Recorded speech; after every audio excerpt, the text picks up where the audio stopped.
Nehru Liaquat pact भूल गए क्या आप? उसी की एक तरीके से मूल भावना के आधार पर ये कानून सीए, तो कांग्रेस को तो खुश होना चाहिए ना।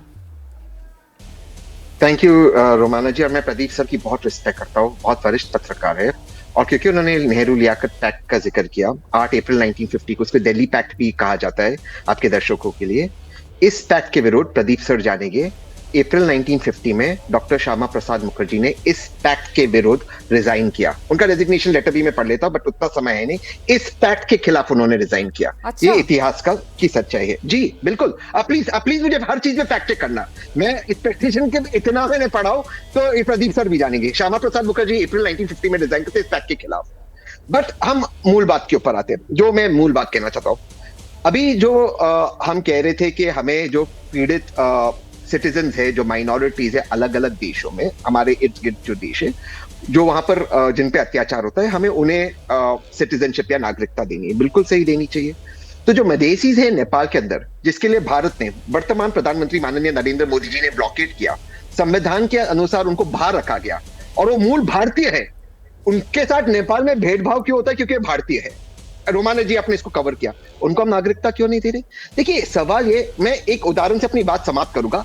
मान लीजिए हमारा एक नेबर है, वाटर बॉर्डर है में मालदीव्स या म्यांमार मान लीजिए, वहां पे एक हिंदू वो उसके खिलाफ डिस्क्रिमिनेशन होता है, और एक हिंदू अफगानिस्तान में उसके खिलाफ डिस्क्रिमिनेशन होता है। तो आर्टिकल 14 संविधान का क्या कहता है? अगर दो अनइक्वल एक देश में आते हैं तो संविधान उनको इक्वली मौका दे।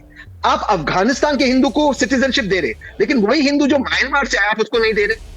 ये कैसे हो सकता है? संविधान के मूल स्ट्रक्चर, बेसिक स्ट्रक्चर के खिलाफ है। मैं लास्ट लाइन से अपनी बात समाप्त करता हूं।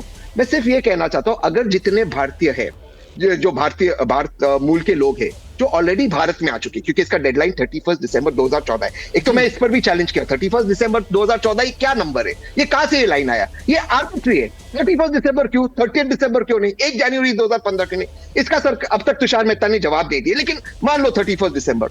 तो अगर ये लोग आए, सरकार के पास इनका डेटा है, ऐसे उनको नागरिकता दे दीजिए। इसके लिए आप कानून क्यों बना रहे हो? तो सरकार का विशेष अधिकार है आर्टिकल 11 के नीचे।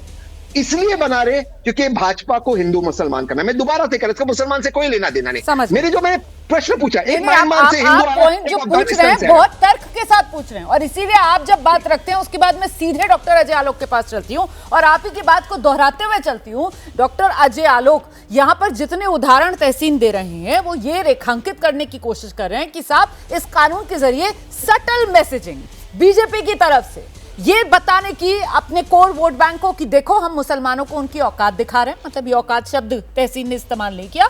और अब टाइमिंग को लेकर भी सर विपक्ष सवाल उठा रहा है ना कि क्योंकि 24 का चुनाव सामने आ गया है, इसीलिए 4 साल पहले जो कानून बनाया था, ठंडे बस्ते में डाला था, अब वो चुनावी हथियार के तौर पर इस्तेमाल करने के लिए एन चुनावी माहौल में उसके नियम बनाए जा रहे हैं।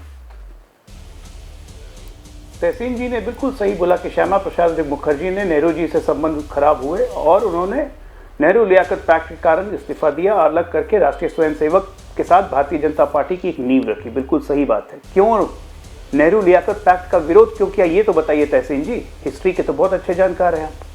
क्या उस नेहरू लियाकत पैक्ट में खुलेआम तुष्टीकरण का खेल नहीं खेला जा रहा था? क्या नेहरू लियाकत पैक्ट में जो पाकिस्तान में रहने वाले हिंदुओं थे उनके राइट्स की चर्चा कभी की गई थी? अगर इसकी आवाज उठाते हैं श्यामा प्रसाद मुखर्जी तो वो गलत हो गए।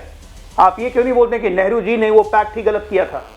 पाकिस्तान में रहने वाले, जब पाकिस्तान हिंदुस्तान अलग हुआ था तब क्या हिंदुओं की संख्या थी और आज क्या हिंदुओं की संख्या लगी है? किस बारबरिक कंडीशन में रह रहे हैं, न मुझसे छुपा है ना आपसे छुपा है। इससे श्यामा प्रसाद मुखर्जी ने जो किया उस पर हमें गर्व था और हर हिंदुस्तानी को गर्व रहेगा। दूसरी बात, आप जो बार बार दे रहे हैं कि इस देश से क्यों नहीं, उस देश से क्यों नहीं, उस देश में हिंदू क्यों नहीं, उस देश, भाई आपको सलाह देने से किसने मना किया? आप तो सीधा विरोध पे सड़क पे आगे नाटक करने, हिंदू मुसलमान तो आपने शुरू किया। इस देश के मुसलमानों ने जहर आपने भरा, जबकि इस देश के नागरिकों से उस सीएए को कोई मतलब ही नहीं है। दोनों बात आप ही कहते हैं, तो इस बात पे चर्चा करने की जरूरत क्या है? ठीक है, सरकार दे रही है, आपको बहुत ज्यादा चिंता है, सरकार को आवेदन लिख के दीजिए। आप मुख्य विपक्षी दल हैं, अपनी पार्टी को बोलिए, राहुल गांधी को बोलिए कि जरा फालतू की बहस की जगह थोड़ा ये सब भी आवेदन देना पार्लियामेंट में कि हम इस पे चर्चा चाहते हैं। जैसे ही घड़ी का काटा दोपहर 2:30 पे आए, बबीता जी का दिल सास बहू साजिश के लिए मचल जाए। और ये है इनकी बहू, पूरे दिन ऑफिस की टेंशन हो जाए गॉन जब ये करें अपना फेवरेट शो फ्री टाइम पे ऑन। इनकी तरह आप भी देखिए अपना फेवरेट शो अपने टाइम पर और डाउनलोड कीजिए एबीपी लाइव ऐप अपने स्मार्ट टीवी पर।